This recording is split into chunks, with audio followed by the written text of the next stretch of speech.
There's actually a pretty interesting story that goes behind the propeller. If you ever come to Capt. Harrison's restaurant, over the last 55 years, about half of that of which has been adorned with a propeller, 32,000 pounds, 16 tons, off the HMS Empire Mica. The HMS Empire Mica was sunk by a German U-boat U-67 in June of 1942.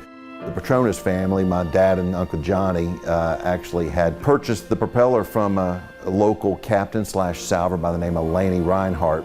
So as he had secured the salvage rights to the propeller, then it was the process of actually cutting the bolt off the propeller. But that bolt weighs about 600 pounds.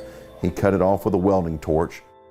Then came the day of actually going to salvage the propeller off the coast of the Apalachicola area, 120 feet of water. The propeller was no longer there. Actually, the propeller was taken by another salver that had came in with a ship. In between the time the bolt was cut off and actually Captain Reinhardt was there with his barge to actually salvage it.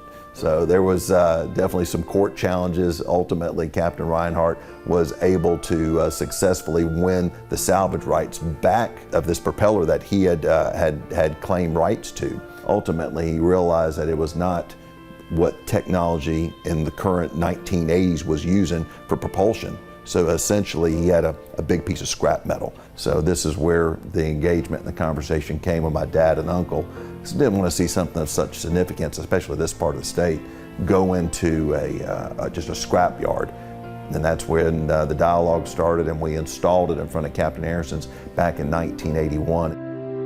There's a plaque, bronze plaque installed. You'll get a little more of an understanding of its contribution in what we were doing to honor those lives that were lost during the World War II conflict, and the contribution that the Gulf of Mexico and the Mississippi River and all those factories all up and down the Mississippi contributed to the war effort of winning World War II in Europe.